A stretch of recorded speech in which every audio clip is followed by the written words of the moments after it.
Novo tipo de empréstimo que está sendo oferecido pelas empresas e, atenção, não tem autorização do Banco Central. É isso mesmo? Vamos entender ao vivo novamente com Ana Rebeca Passos. Ana, algumas empresas estão usando o celular do cliente como garantia em troca do empréstimo. Isso é mesmo possível? Não é? O Banco Central disse, olha, não é para fazer isso não. Vamos entender melhor? Vamos, Renata, é o seguinte, vê que situação, não é um tipo de prática nova, as pessoas estão reclamando porque está acontecendo. Mas o que acontece? Aquelas pessoas, não é, que têm de mais baixa renda, que não conseguem um empréstimo numa agência bancária, por exemplo, vai naquelas empresas menores. E aí, na empresa, na solicitação desse empréstimo, pede lá para que você baixe um aplicativo. E a questão é esse aplicativo. Tá? Esse aplicativo serve como uma garantia. O seu aparelho entra como garantia. Quem vai explicar melhor para a gente é o Jonatas Simões, ele que é advogado, também presidente da Comissão de Defesa do Consumidor da OAB Caruaru. Jonatas, situação difícil, viu? Para quem precisa de dinheiro, mas depois a dor de cabeça é maior. Como funciona esse tipo? É uma prática ilegal, né? Bom dia. Muito bom dia a todos. Então, como funciona? Essas empresas elas se aproveitam desses consumidores que são mais vulneráveis, que têm mais dificuldade em receber crédito.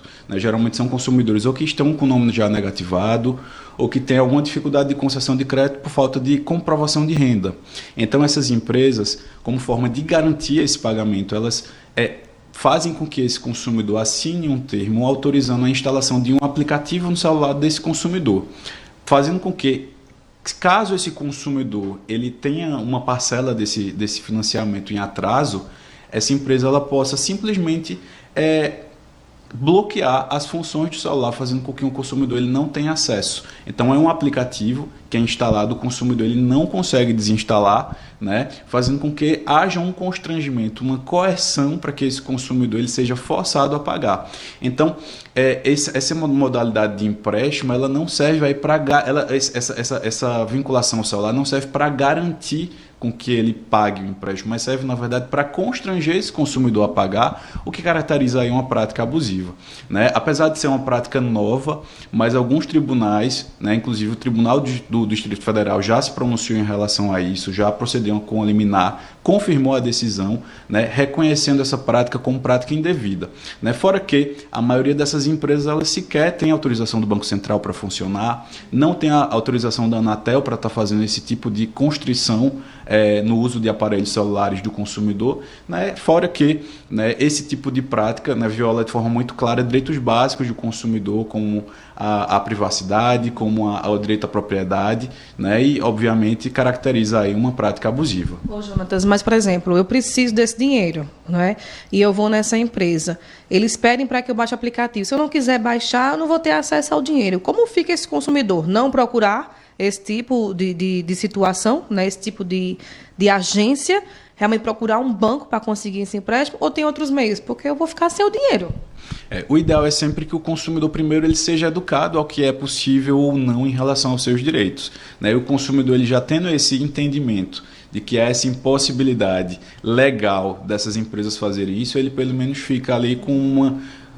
vamos ali com cautela, essa empresa ela está me forçando a fazer isso daí, não é uma prática legal. Então, o primeiro passo é ter consciência. Perguntar que aplicativo é esse? Exatamente. Tendo a consciência e sabendo que é ilegal, é interessante sim que o consumidor ele busque outras formas de concessão aí de crédito. Hoje tem vários bancos que inclusive trabalham com consumidores que às vezes estão com o nome negativado, então existem outras maneiras. Né? Caso o consumidor ele caia em uma situação como essa, onde ele veja que existe uma constrição, existe uma forma muito absoluta em relação à forçação daquele pagamento de crédito, e obviamente com a coação e o constrangimento ele se sinta incomodado, né, é possível que primeiro ele vá até uma delegacia, registre a ocorrência, né, para identificar que está havendo ali um crime que está sendo praticado contra a relação de consumo, né, e também, né, caso essa denúncia ultrapasse a seara criminal, é possível que ele também ajuize uma ação de obrigação de não fazer,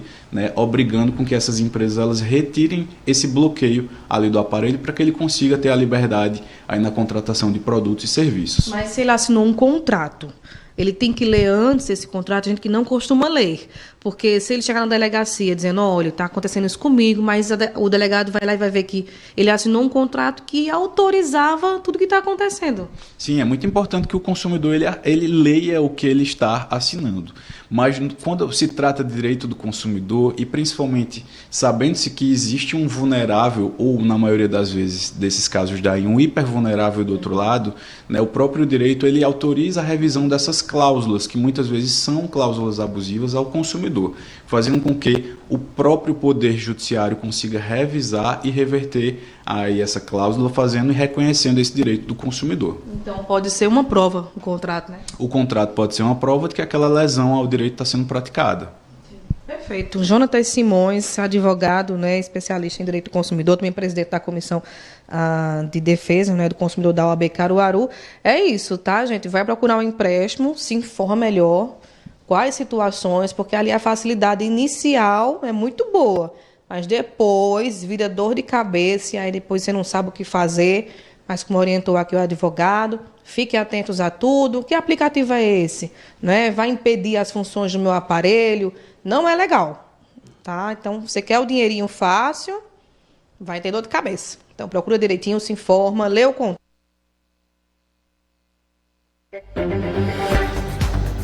Deu para entender a mensagem de Ana Rebeca, né? Ler o contrato direitinho é porque a gente entende, né, Mário, o desespero, porque você está com o nome negativado, né, precisa do empréstimo, não sabe onde conseguir esse dinheiro, aí vem esse tipo de facilidade e, na verdade, depois termina se transformando numa dor de cabeça. Então, pesquisa direitinho, né, para ver se consegue esse dinheiro, mas também não arruma um outro problema depois. 9h17, 9h17, vamos ao que foi destaque no Jornal da Cidade dessa segunda.